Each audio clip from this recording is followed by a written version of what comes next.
Welcome to Changing the Narrative Around Sexy Selfies. I'm Ryan Grubbs, class of 2010, and the co-chair of the Pembroke Center Advisory Council's Programs Committee.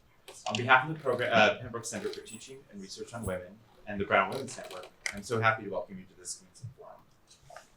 Founded in 1981, the Pembroke Center's research and teaching explores social change and how questions of difference in gender, sexuality, race, class, religion, and more affect our thinking and our world. Since its founding, the Pembroke Center has enjoyed and been strengthened by the support, engagement, and advice of a broad and dedicated community, the Friends of the Pembroke Center. The Friends are alumni and alumni, parents, and friends who support the mission of the center, and their work has helped the center impact students, scholars, members of the public, and researchers both here at Brown and beyond campus. The Friends Advisory Council organizes programs such as this one to connect communities, both alumni and wider friends with the center. It is now my pleasure to introduce today's speakers. Leora Tenenbaum, author of Sexy Selfie Nation, Standing Up for Yourself in Today's Toxic Sexist Culture, began researching and writing about slut shaming before the term even existed. Her first book, Slut, Growing Up Female with a Bad Reputation, is widely regarded as a significant contribution to feminist thought and the foundational text on slut shaming. She's the author of 6 books, has written for news outlets, magazines, and websites ranging from the New York Times to The Nation to Teen Vogue, and has been a guest on Oprah, The Today Show, Politically Incorrect with Bill Maher, MSNBC, Fox News, and National Public Radio. Tenenbaum is editor-in-chief of the nonprofit organization Catalyst, which helps companies build inclusive workplaces that work for women. Tenenbaum has an AB in Modern Culture and Media from Brown University. Connie Collins is an honors graduate from Brown University, where she earned a bachelor's degree in gender and sexuality studies, and her thesis on Black feminist theory and sexual media studies received the John Wallach Scott Prize. As a sex educator, Connie began her teaching journey at Be Well, and has since specialized in kink literacy and survivor support. She's the founder of Get Fucked, a Substack newsletter for curious, adventurous romantics, and Venus Ghostwriting, where she crafts lead magnets for dating apps and intimacy brands. Connie's work centers around sexual empowerment, pleasure, and desire. She has worked with organizations such as Cornell University's Act for Youth, Erica Luss Films, and Hacienda. Through her Instagram, @The First Date Diaries, she shares dating stories, intimate insights, and relationship education, and with a growing online community. Priya Mosher is an NYC native and currently works in the city as a yoga and breathwork instructor, facilitating practices that calm the chaos. She's a passionate and fiery Aries with experience in sex education and doula work. At Brown, Priya concentrated in gender and sexuality studies with a focus on women of color feminisms and literature, spending plenty of time at the Pembroke Center. She spent over 4 years at Brown doing sex education work as a co-coordinator for Be Well's sexual health awareness group, or SHAG, and organized around pleasure activism and accessibility, including co-creating a zine entitled The Pleasure Project. In her senior year, Priya completed her birth doula certification with Mama Glow, and fostered her passion for reproductive justice. Priya is inspired by the change a small wave can make for generations to come. She's so honored to be included on this panel. And last but not least, Wendy Lee is Director of Academic Programs and Outreach for the Pembroke Center, where she also directs and teaches in the undergraduate program in Gender and Sexuality Studies. She completed her AM and PhD in English at Brown, and during graduate school, she was a participant in the 2004-2005 year-long Pembroke Seminar. Her research focused on questions of race, gender, and genre in Asian American literature and U.S. pop culture. She has published academic articles on Asian American fiction and essays on race in popular films, including Back to the Future 2 and the horror comedy Paradise. Courses she teaches at Brown include Introduction to Gender and Sexuality Studies and American Horror Stories, Race, Gender, and Institutions. With that, I'll turn it over to Wendy. I'm going to do the others.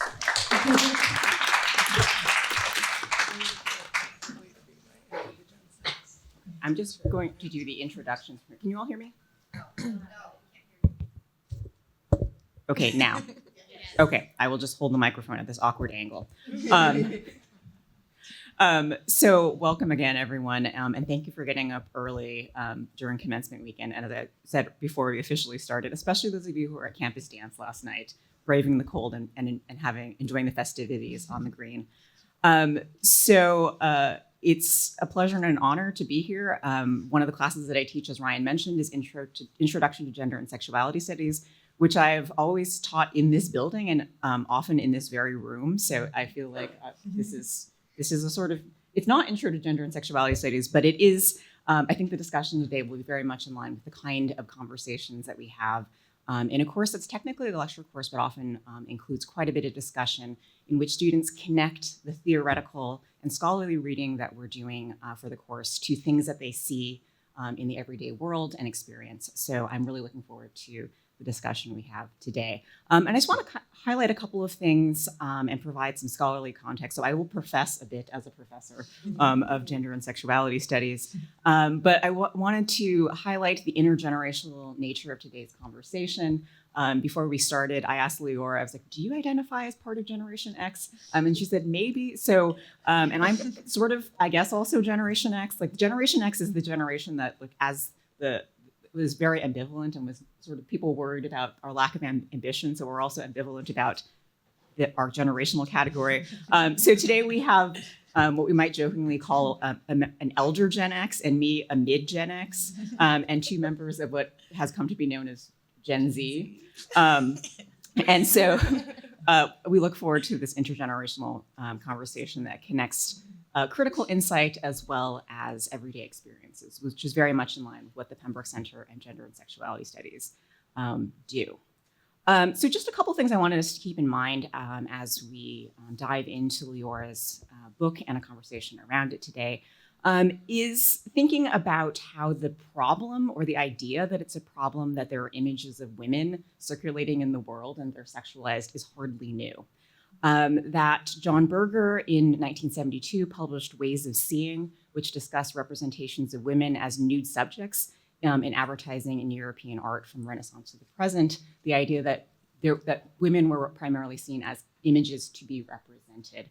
And then if any of you who are Brown alum took classes in semiotics or modern culture and media or in English, you may be very familiar with Laura Mulvey's The Male Gaze. Yes, I feel like if you are Brown, like that's one of the things that you probably read or felt like you read because some people were talking about it. But the male gaze in feminist theory, as Laura Mulvey noted in her famous 1975 essay, Visual Pleasure and Narrative Cinema, is the act of depicting women in the world and visual arts from a masculine heterosexual perspective that presents and represents women as sexual objects for the pleasure of the heterosexual male view. So this also, the male gaze then codes women, particularly young women, as to be looked atness. So this idea that women's images, particularly young women, are sexualized is not new, but I think what Leora's book and what my conversations with students highlight is that there has been change in this, in the idea that women and young women actually circulate their own images through social media, and before that, in the 90s, things that started to be called blogs. They were mostly written, but there were images in them as well. So the question of what it means to be looked at is more complicated now in the idea that it is not just young women who are consumed or seen as objects to be viewed, but are also presenting themselves to the world in mass media, but also what Leora also touches on how this is not just in social media, but IRL in real life as well. That is the subject to the question of what does it mean to be looked at. So I look forward to the conversation that will ensue and to the question and answers after.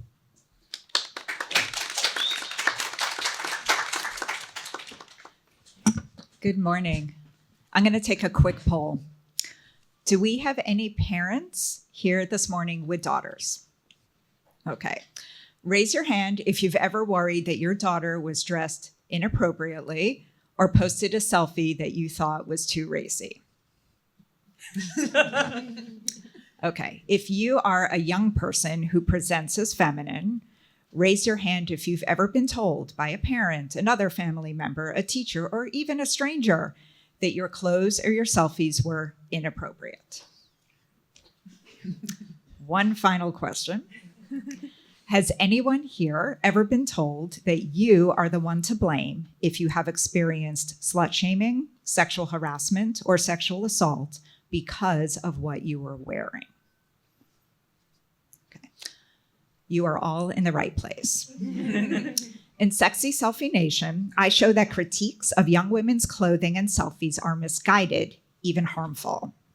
Rather, the problem we should be concerned about is the toxic, sexist conditions that shape young women's daily lives. I started this project because I was deluged with messages from parents who were panicked about their daughters' inappropriate clothes and selfies. Since I'm known as an expert on slut shaming and apparently an elder Gen X expert on slut shaming, meaning the experience of a woman being negatively judged because of her actual or perceived sexual behavior or appearance, these parents figured I could help advise them on what they should tell their daughters about how their daughters should dress, and I would help the parents figure out how to say this without making their daughters feel ashamed.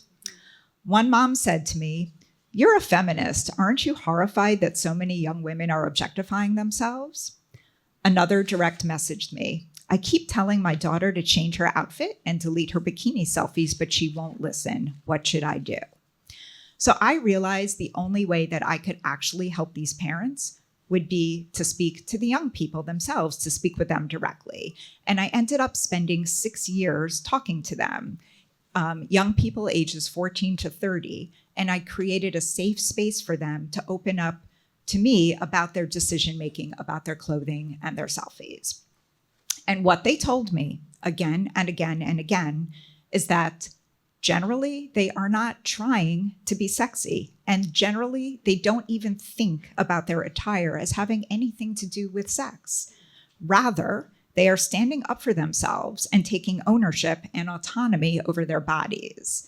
They're challenging the relentless, non-consensual sexualization and theft and commodification of their images. Through dressing in ways they find comfortable and creating and sharing sexy selfies. By the way, I know nobody actually says sexy selfies, just using that as a shorthand, rather than allowing themselves to be passively objectified by others. They're taking control over a brutalizing and demoralizing situation. It became clear to me through these conversations that parents who are anxious about their daughters looking inappropriate should redirect their concern. The real problem is not what young women wear, but the rampant sexual objectification and violation of bodily autonomy that young people are facing every day.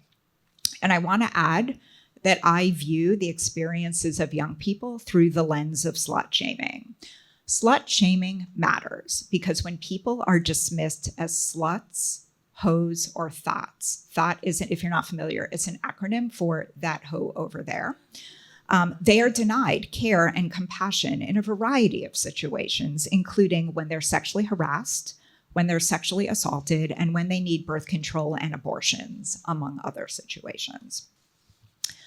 In this book, I break down 3 pillars of non-consensual sexualization that shape the daily lives of girls and young women. The first one is gendered dress codes. 93% of US public schools have a dress code policy, and most of these policies are written and enforced in a way that disproportionately affect girls. It is typical for a dress code policy to prohibit skirts or shorts that are shorter than where the fingertips fall when standing. It's called the fingertip rule, as well as tops with spaghetti straps or that are cropped.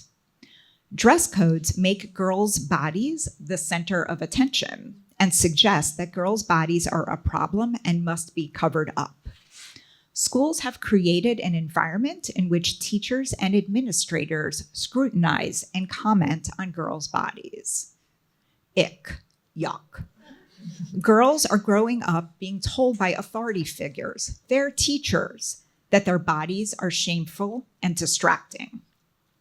Trans and non-binary students, as well as students of color, are disproportionately harmed by school dress codes, according to the National Women's Law Center that has data on all this. The good news is that many students are protesting their school's dress codes. And in the book, I share the stories of several inspiring high school students who successfully got their schools, and in some cases, their whole districts, to rewrite the rules. The second form of non-consensual sexualization that young people told me about repeatedly was the distribution of intimate images without their consent. So this is popularly known as revenge porn and deepfakes. However, activists choose not to use that language generally, although I know that those are the terms most of us are familiar with. And activists call this distribution of these images image-based sexual abuse, IBSA. I'd like you to remember that, image-based sexual abuse, IBSA. 90% of IBSA victims are women, and many others are non-binary.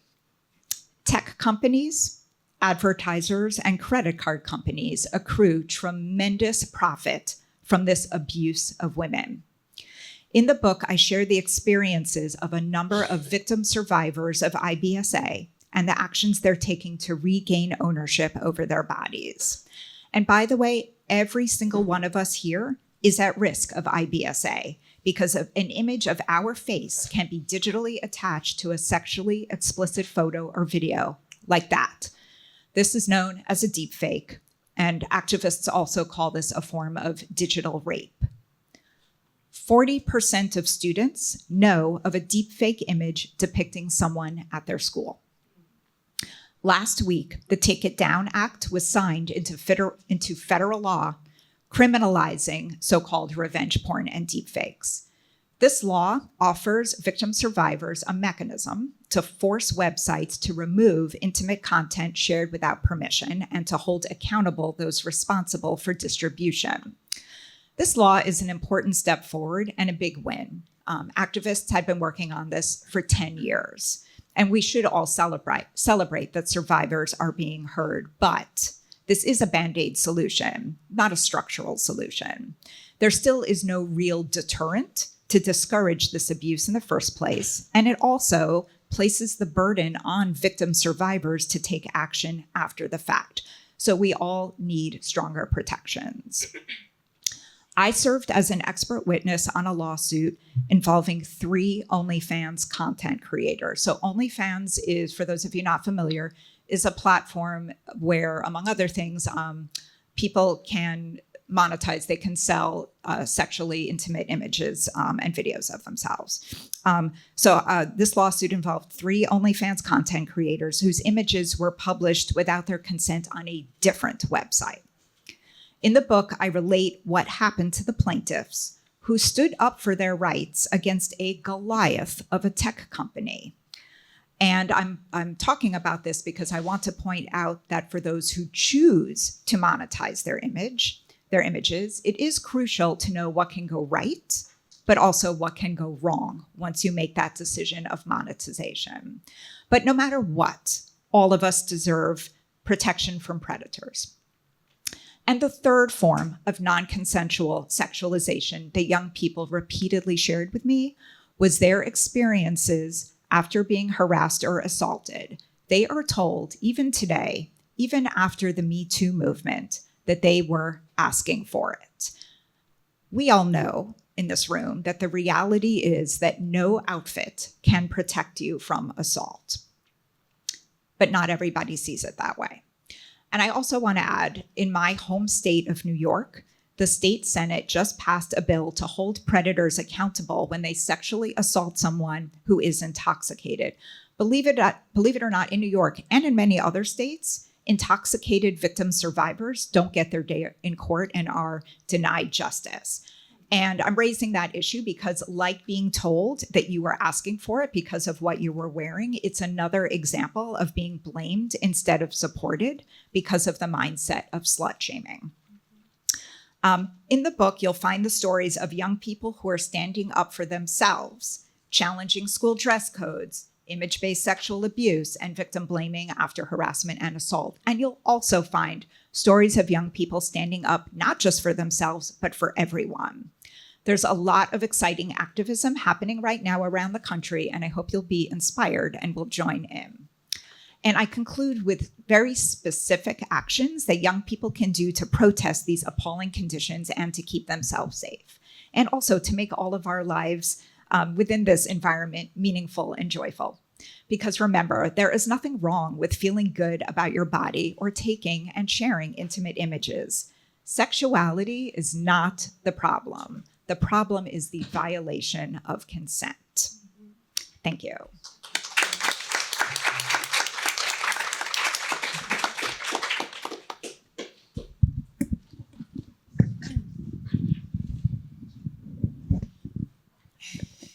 Sorry, the microphones that we, yes, I was like, I'm gonna have to lean too far forward.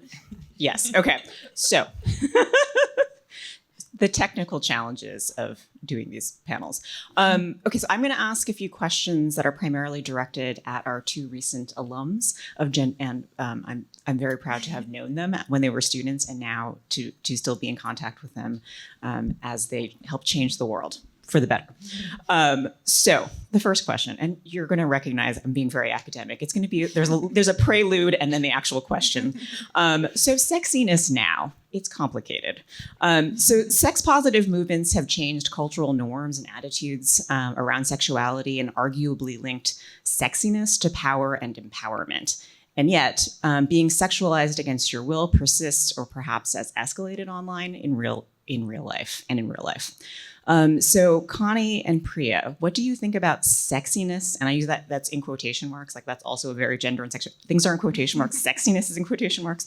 So what do you think about sexiness and or sex positivity and the problem of sexualization against your will?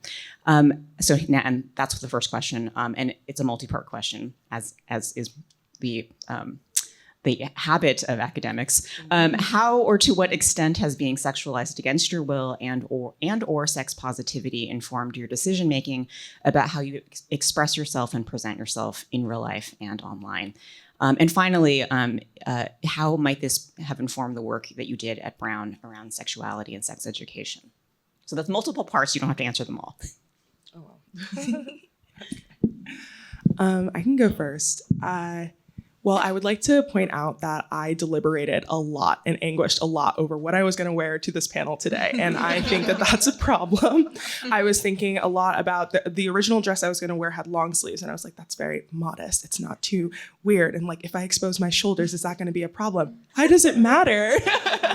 And I think that so many young women don't realize how much we are associating, or not that, but so much that other people are associating our intelligence, our worth, our believability, and our just intellect, generally speaking, based off of what we're wearing. There should be no association on whether or not I'm going to be able to articulate myself well, depending on what I'm wearing, whether I was wearing a long sleeve or a cross-top shirt. And I do love this jumpsuit a lot. But even when I'm wearing normal clothes, like I live in Brooklyn right now, I get catcalled on the street every day. And it's just something that you let fade to the background. But I could be wearing sweatpants and a giant t-shirt and men will still feel like it's appropriate to be like, hey, mama, can you give me a smile? Like, why aren't you smiling? Like, come over here. Why should that be acceptable? And so it made it very clear to me that it didn't matter what I wore. It just was a situation where men felt it was okay to say something about my body. And I always think it's really complicated to think about. They never really want you to respond positively because that would then mean that you're easy. And so that there is some joy in the fact that there's resistance or undesirability, that there is a chase there. And I think that kind of consolidates a bit of a lot of the problem, is that there's no right way to be as a woman. You're not supposed to respond because you're too easy, but they do want the idea that they could somehow coerce you into coming over to them. And so, yeah, that informed a lot of what I did at Brown. I did my thesis specifically at the intersection between media studies, Black feminist theory, and like porn. In particular, thinking about why Black women would want to create porn as a performer or a filmmaker, especially when it's been so deeply contested within Black feminist theory, generally speaking. Thinking about the ways that porn has used race as a titillizing category, and that it has abused tropes about Black women in particular to make it okay to see us as hypersexual or invite violence.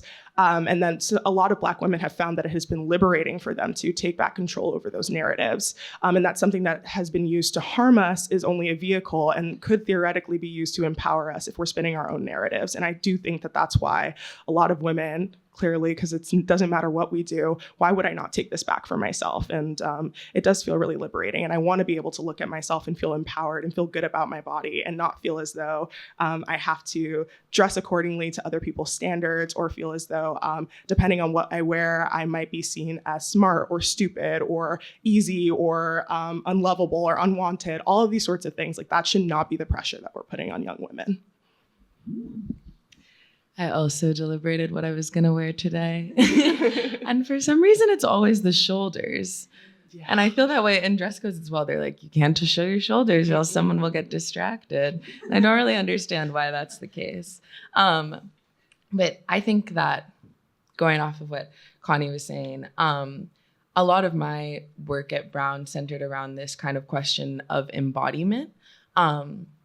And I think that my approach to how I've dealt with this all for myself has been less so about the external kind of objectification or sexualization that is being done to me as a woman of color from the outside view, the outside lens, the outside gaze, however you'll say it, and more so how I feel within my own self and within my own body.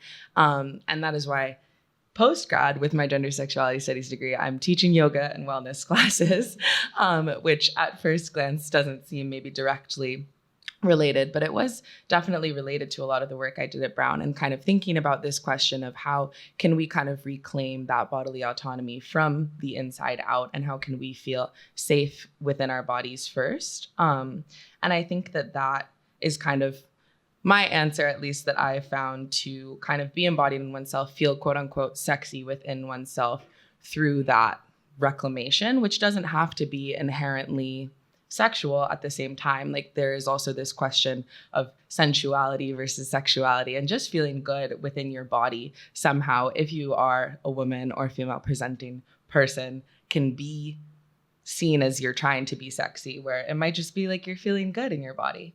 And so I think a lot about kind of reclaiming that for myself. And yeah, I think that I talked to Leora a bit about, we're all from New York. And we talked a little bit about the dress codes and situation with that. In New York, I went to a very liberal high school where they tried to implement a dress code, and the next day everyone showed up to school almost naked with cameras, filming everything. Someone's camera got destroyed, and the next day the dress code was gone. So that didn't work very well, but it was still this plight every single day, walking to school, high school, middle school as a young woman. And we had this like lane of construction workers that everyone would have to walk through on the way to high school. And it was just known that you would have to cover up for that block. And same thing with this subway shirt phenomenon. Yeah. Would you tell everybody what a subway shirt is? Right. Yeah. Yeah. So I have always just worn a subway shirt, not calling it necessarily a subway shirt, but just always bringing a little extra something if I'm wearing something that, God forbid, my shoulders might be able to be seen in. I'll just pause and just explain if you haven't heard the term subway shirt. So this is a term New York women use, and maybe in other places too. It's if you're wearing an outfit that's cute and you feel good about, but you're going to go on public transport and you're worried about being catcalled or whatever, you put a very large baggy shirt over you to cover your body, and then when you get to your destination you take it off. Yes, and I feel as though like me and many of my friends, I'm sure you've experienced this as well, always have at least a little something on hand, I think, to cover up. And I think that it is kind of this culture of fear, and that's probably where a lot of those concerned parents come from. I know that's where my mom, who was concerned when I was a middle schooler, was coming from, was just ultimately this question of fear. And so it is kind of, I think, just the ways in which we all answer that question for ourselves. Yeah. All right. Thank you. So I'm going to ask a question that I think is a little bit more about how you, that is Connie and Priya, notice things online and in social media, and maybe also how you understand that. So this is a Gen Z, please explain things to us moment. As someone who is fascinated by media and the way that things have changed, and the way that distinctions about what is, quote, good and what is bad get drawn, In preparing for this panel, I was thinking about how it seems like some ways that young women and young people present themselves incite moral panic. That oh no, this is a danger of social media, and how the women these days are dressing, and how that's bad to be not just sexy, but to veer into this idea of being slutty or ratchet. Or just that there's a bad version of like it's crossed a boundary into sluttiness versus sexiness, which is still, I think, seen as empowering and about self-expression. And I was thinking about how this distinction often seems to not just be about gender, but about race. If any of you are familiar with Tressie McMillan Cottom, who writes an opinion column for the New York Times and is a sociologist, she had a column in 2023 about the phenomenon of Bama Rush TikTok. Are any of you familiar with that? Where sororities at the University of Alabama do choreographed dances to promote their sororities. And she's noting how in many ways it's sexy. There's crop tops, blonde women who are conventionally beautiful and sexy. And she writes and how that's a sort of brand and how that's seen as, I would say it's not seen as inciting moral panic. Similarly, trad wives on TikTok are seen as a sort of empowerment for women and women taking control, and that there is a sort of sexiness to that. And that seems to be about race as well as gender. And as McMillan Cottom writes elsewhere, it's also about blondness. So I was wondering, in the way that you consume social media and mass media more generally, or the way that you also use social media, and also just knowing what you've studied at Brown, how do you see the distinction between the good sexy and the bad slutty being drawn, and how that has to do with other forms of difference besides gender?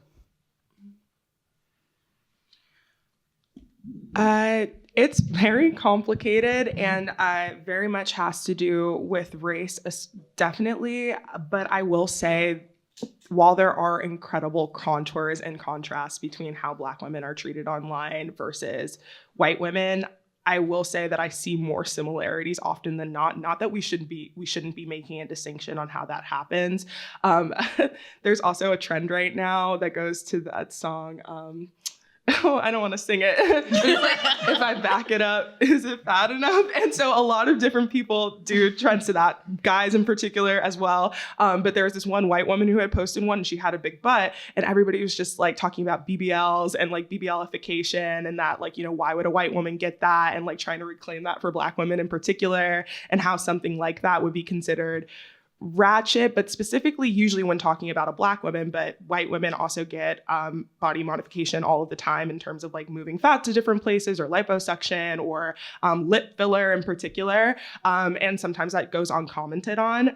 But another thing that I want to talk about as well is the whole boy sober and celibacy conversation lately, and how I think that has been an interesting contrast to like trad wives, and like just thinking about another way to be a woman on the internet, and your association with men, specifically looking to decenter them. Julia Fox has been kind of the face of this recently. She has been boy sober for a while, working to decenter men, and has been criticized for doing so, especially as that conversation ties into the male loneliness epidemic, specifically thinking that women are to blame for that, which I find so fascinating as a concept.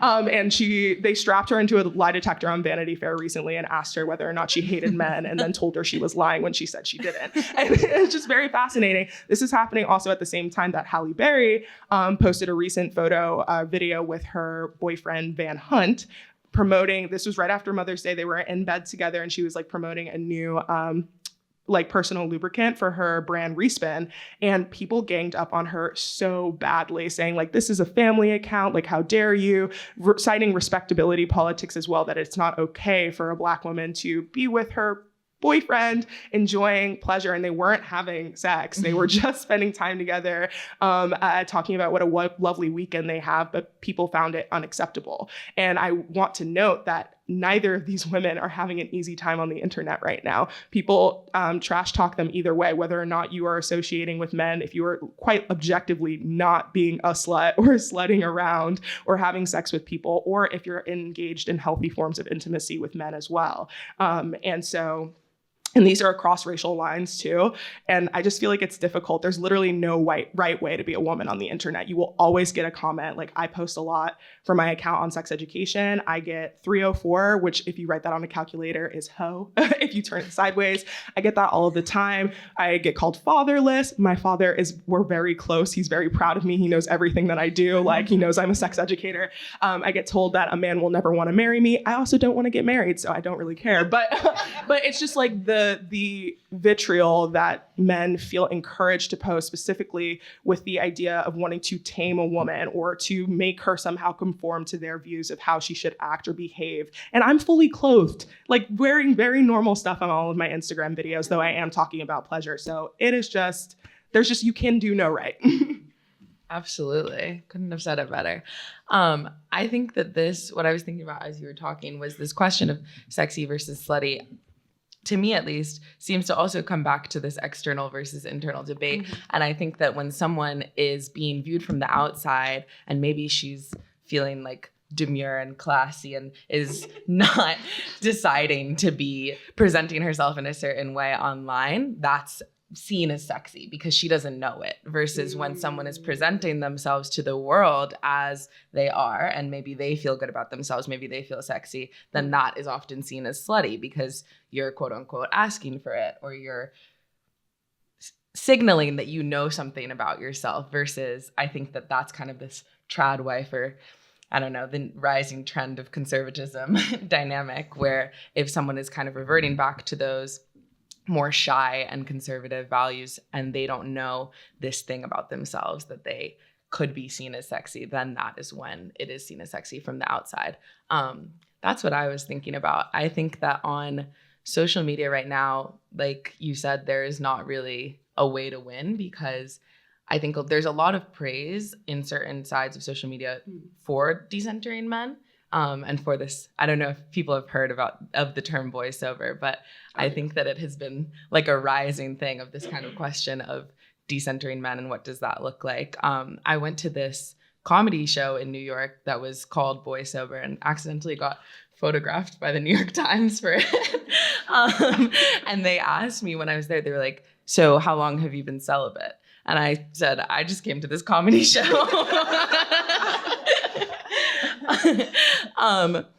But they assumed that because I was coming to a comedy show called Voiceover that I was probably celibate. But I think that there is kind of a lot of praise around reclaiming that voiceoverness. But at the same time, if you are signaling that you don't want to be voiceover and you are looking for that, I guess, validation, or you're presenting yourself in a way that would look like you're looking for that validation externally, then there is that slut shaming that comes with it either way. So it is a lose-lose situation, I would say, on social media for sure. I just want to also add sexy versus slutty in the current political moment. I just wrote a piece 2 weeks ago called Why Do MAGA Women Dress Like That? Where I talk about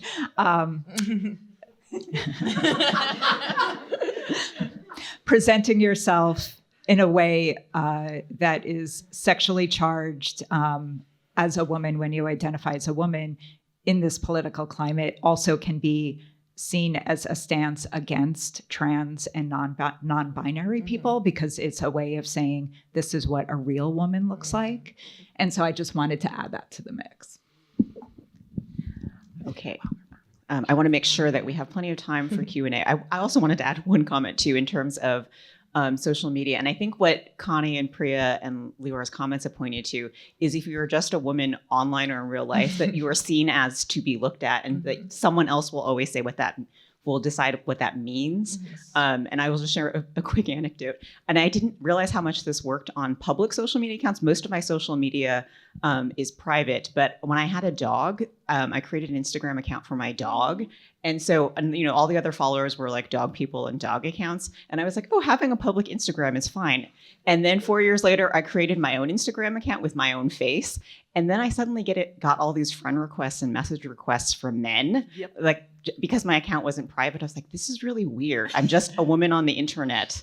And now I'm like, I'm like, this isn't a dating app. So I think it is just, if you're a woman online, then you're seen as asking for it. And the question is, what is it? And who decides? So yeah, it was very weird. It's like, oh, dog Instagram is very different than people Instagram. Okay, so I think I'm gonna ask one more question and then open it up. And this is about Connie, that you have a Substack and an Instagram that you mentioned, that the more public Instagram, the First Date Diaries. And I just wanted to ask you to talk a little bit about doing the work of sex education online in a way that you might think of, I think of your the First Date Diaries. It's you, but it might be a certain persona, a version of you. So if you could just talk about that a little bit. I will keep this very succinct because I know I can be long-winded. Doing social media specifically for consumption, in that I'm putting out information that I'm hoping reaches people who need it, is very exhausting in the sense that someone will always have something to say about it. But I will say that overwhelmingly speaking, I have gotten so many comments specifically from women and also men who have said, thank you. I've never felt comfortable having candid conversations about pleasure, about sex, with people in my life. I live in an area where it is unsafe to do so. It is criminalized. I have never felt as though anyone has ever asked me, what do I want? What does pleasure look like for me? I also used to teach middle schoolers sex ed before I started doing this Instagram stuff. And it is absolutely bananas how uncomfortable they feel having these conversations and how disempowered they feel in terms of like, what do healthy relationships really look like? And I want to say that when it comes to policing women in particular, we take away their agency to think about their body in a way that is questioning what do they want, because it's always about what somebody else wants from your body. And that is not a power you ever want to take away from a young woman, because it leads to incredibly difficult mental health effects, which Leora comments on throughout her book, and it's devastating, and really negative self-image that will impact the decisions she makes later on in life when she is having sex, when she is in romantic partnerships. Will she feel capable of leaving if a partner is policing her, if she was policed when she was a girl by parents or peers? Anywho, really love being on this account, and honestly, it feels really good to be in community with folks who have felt so starved for this kind of information. And it is an abstraction of myself. I feel like I have to watch what I say, because if people disagree, it can be difficult, even though it gets more views. But I will say that this whole thing has taught me that people want practical tools and resources for navigating sexual relationships, romantic relationships, and navigating their self-pleasure. And we owe it to people to give that to them, especially at a slightly earlier age. Like, it shouldn't be coming like when you're like in college or out of college. Like, we should know about this sooner, because they're having sex anyway. Like, they're engaging in these relationships anyway. So yeah, that's what I will say. And then the Substack has just been a really great place for me to put my academic brain to work and like actually hyperlink and cite all of my sources when I write about it. But people have just been appreciative to have the information. All right, thank you. I'm going to open this up for questions from the audience. So if you have a question and are able to walk up to one of the mics, please do so. If you need me to bring you a mic, I'm going to make a Gen X reference. I will be Phil Donahue and run up and down the stairs. So do we have any questions? Would you like? What is voiceover and what is Substack? Oh, boy sober. Oh, okay. So boy sober. Oh yeah, it's not voiceover. This is like the first time I taught the male gaze. Someone thought I meant the male gaze, the male GAYS. I'm like, no, the gaze GAZE. So boy sober, BOY, and sober like when you don't drink alcohol. Mm-hmm. Yeah, it's essentially been. I'm not sure exactly who coined it. Was it Julia Fox? Do you know? I really don't know actually. I know that the show that I went to, there's this comedian and Instagram creator, Hope Woodward, I think. Love her. Yeah. I don't know if she coined the term, but she's been kind of creating this series called Boy Sober, where she details her experiences attempting to be sober off of men. So essentially the same way that one would be sober off of anything, just not engaging with men in a certain way. That's not to say, obviously, like, not talking to them, but so that's the extent of my knowledge on being boy sober, quote unquote. And I think that her platform has kind of been a more fun way to engage with this idea of decentering the male gaze, decentering validation from men, which I think a lot of us, I know speaking for myself, have been kind of conditioned to crave our entire lives as young women. So I think that it started out for her, at least, as like a fun kind of bunch of short form videos where she was talking about, I went to a club and I tried not to kiss a man and I succeeded, or like I didn't succeed. And that has been kind of like her journey. And then she had a bunch of boy sober comedy shows where there would be comedians of all genders and sexualities coming on stage and talking about what that means for them.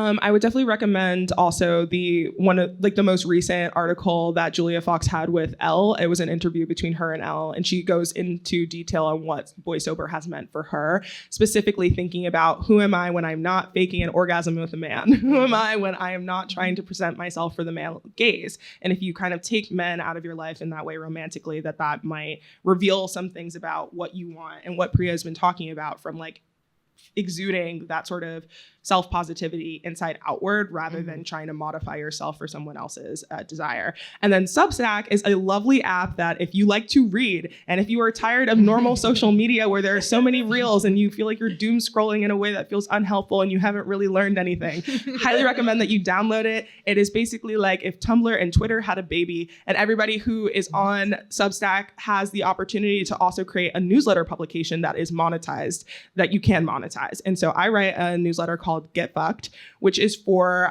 modern romantics, sluts as well, self-proclaimed sluts who are seeking love, sex, and like connection in the modern dating age. Like, are we getting what we want out of love, sex, and dating, or are we just getting fucked over? And often we are getting fucked over.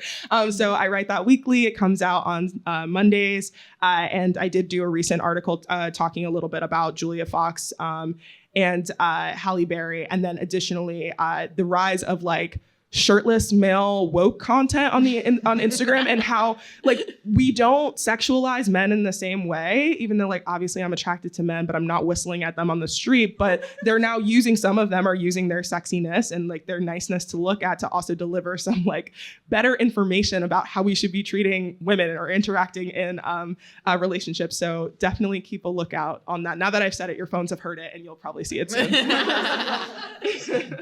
I also want to add the boy sober movement is, in addition, a response to the increasing gender divide that is happening, where a disproportionate ratio of young men support taking away access to birth control and abortion and other reproductive and sexual health care compared with young women. And compared with young women are more likely to support white nationalism. And so the boy sober movement is also taking a political stance against that. So just want to contextualize the movement. Absolutely.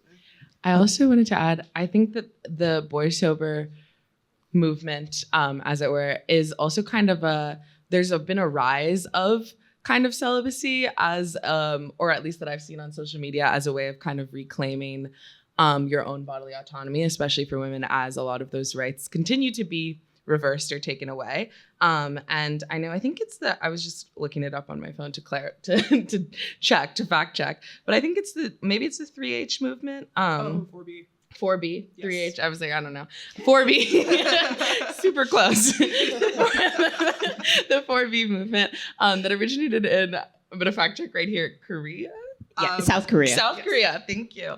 And I think that that has kind of transferred to the US, where I think Can you tell me what the 4 Bs were? I cannot. I can't. Yeah.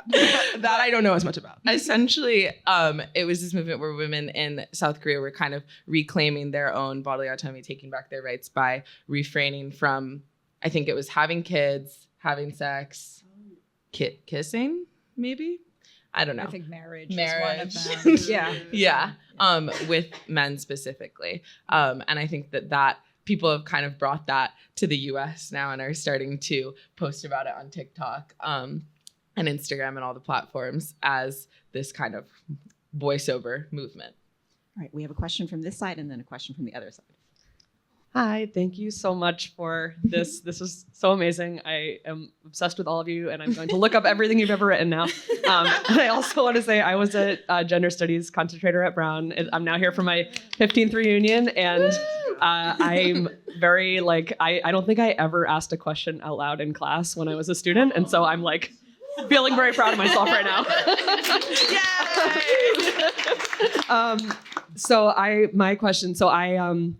I oversee health education for New York City public schools. And I would love to know from you all, what do you wish that kids, especially at the younger grades, you were saying it needs to start younger than high school or college. What do you wish that younger students were learning? What knowledge and skills to help prevent image-based sexual abuse? Mm-hmm. I think that this sort of question of sex education at younger ages in middle school, because that's when, at least in my middle school, we started doing talks, vague talks where they would separate us by gender. And we would start the girls, we would start with this is your period. And then it would go into these are all the ways that really bad things could happen to you. And these are all the things you should be afraid of. And I think that the way that sex education was handled, even in New York, which I feel is definitely one of the better ones of the states, was kind of what got me into all of this work in the first place. And I think that is kind of what led me to concentrating in gender sexuality studies when I was at Brown. But I think that if we were to kind of radically include pleasure in sex education nationwide, and I think pleasure is a very scary word to a lot of people. And this is kind of a big part of what I did at Brown and why I wrote this zine called The Pleasure Project, which I believe you can find at the Sarah Doyle Center.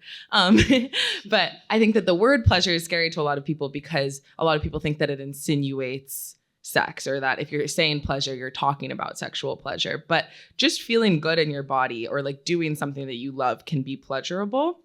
And I think that if we had sexual health that included pleasure starting at a young age, that would solve a lot of the problems that we're seeing. I think of that, I don't know who's seen Mean Girls, I'm hoping most of you, but I think of that scene in Mean Girls where the health coach is don't have sex because you'll get pregnant and die. And that is essentially what a lot of sex education looks like, is they focus on all of the ways that you could get an STI, or all of the ways that you could get pregnant, or all of the bad things that could happen to you, rather than all of the good things that could happen as well. And as Connie said, people are going to do what they do anyways, and people are going to engage in sex anyways. And so if there was more of a focus on pleasure and more of a focus on the ways that you could feel good, I believe that would really help a lot of people's experiences. Oh yeah. Oh, no, you can. Yeah. Hi, I'm Kimmy Wolf. I'm back for my 20th, and I was also a gender studies major, and I've been teaching sex ed for 20 years. And starting in middle school, and then I teach parents, and then I teach men how to talk to their daughters about it. Yeah. But the thing about pleasure is I grew up too, where it's the history of sex ed is that for girls, it's for female presenting people, it's, you will get pregnant and you will be a slut and it's terrible for you. But for all of the male presenters and men, it's awesome. Just wrap it up and go for it. I start my sex ed lessons. I'm a functional sex ed teacher. I teach straight down the middle, practical skills. And I'm like, hey, everybody, welcome to sex ed. So how should sexual relationships and romantic relationships feel? That part. And the kids are like, What? they're like, good. And I'm like, yeah, good. Okay, now let's go. And we don't have a lot of time, pleasure, I could go on. But anyways, that inspired me. It's very simple to start with. It should feel good. Yeah. It should feel good for everybody. And then when we're not being like, oh, it's dangerous and scary and terrible for our reputation, then we can like choose to make better decisions. So Love that. Something I would. Oh, no, I think out of we time. started about 5 minutes late. So I think Connie and Leora, if you want to answer this question, and then we'll take one more question. And maybe if we can stack, if there's any other questions behind this one question. I felt called to also answer this because I was working for Cornell University's Act for Youth, which offers a range of sex ed services in different places, but specifically in New York City. I used to work for District 23 and public schools around there that otherwise would not have any sex education whatsoever. We taught an abstinence-based one, so I definitely, when my supervisors were not there, was a little bit off the cuff in terms of not off the cuff, I do my research, but in terms of just not being like, yes, abstinence is 100% effective, but it doesn't tell the full story of most people who will go on to have sex, etc. And making sure that they actually have the tools that they need to make healthier decisions or the best possible decisions for themselves. Because I think what we're asking young people to do right now is to make good decisions. First of all, what is it? What is the good decision that you're asking them to make without any tools to do so? If we do not talk to them about sexual health, if we do not talk to them about relationship and pleasure education in particular, exactly what you're saying, how should this feel? Sex should not be painful the first time you have it. It shouldn't. And there were so many girls in my, the very last middle school class that I taught who were like, it's not. And I'm like, no, literally no, that should not be happening. And there's just so much misinformation that sex is scary. It's supposed to hurt, which also then leads to them thinking that sex that is painful throughout is acceptable or okay. And that is not ever something that we want to be teaching them. And then also just teaching them how to be a good person to another person. How do you initiate romantic connections with someone else? What does a date look like? How do you ask someone for a kiss? How do you ask someone to hug them? We don't talk about any of this stuff. We kind of just leave this big chasm in between being a young person and then at some point arriving at sex. And no one knows how to get there. And it's not just consent education, which is a huge part of it, but it is so much more than that. It's like, how do we interact as human beings? And I think that is deeply missing. Also, female masturbation. Boys masturbate. In middle school, they touch themselves even earlier than that. Babies touch themselves, but we don't allow girls that pleasure, and thus making it seem as though they always have to seek that outside of themselves, and they should be able to find it within first before they go out there. But we don't want to talk about vibrators or pleasure, but we should. A quick yes and statement. I also would like young people to learn the skill of sexual refusal. Yes. Not because you need to say no because you're a slut if you say yes, not for that reason. But so many young people tell me they just don't know how to say no because they have been raised to be people pleasers. And this is very gendered. And there's a lot of regretted sex that occurs because of a lack of sexual refusal skill. So that definitely would be top of my list. Okay, I wanted to make sure we got to the question over here. And if there's another question, I think we'll take your question. And if there's someone else who really has a question, we'll take both and see the extent to which the panel can. Okay, over here. So if you want to ask your question, we'll do the very academic panel thing of let's try to bring them all together. Land the plane.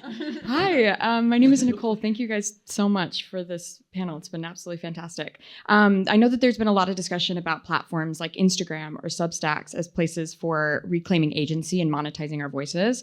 But I'm wondering, how do we reckon these non-neutral platforms, like we're reclaiming our sexuality inside of corporate infrastructures that are designed for extraction? So my question is, how do we talk about agency, empowerment, self-expression honestly when these very platforms that we are using to express ourselves are monetizing us and surveilling us? And is it possible to reclaim something in a space that was designed to extract from us either way? Okay, That's $1 million that's a big one, but an important one. I'm very glad you asked that. As the other question, and then we'll try to. Except for the first person part, that was actually my question. Yeah. So I wanted to ask generally, because you all had touched about this in very interesting ways, how and insofar one can make the internet work in the right ways. That was it.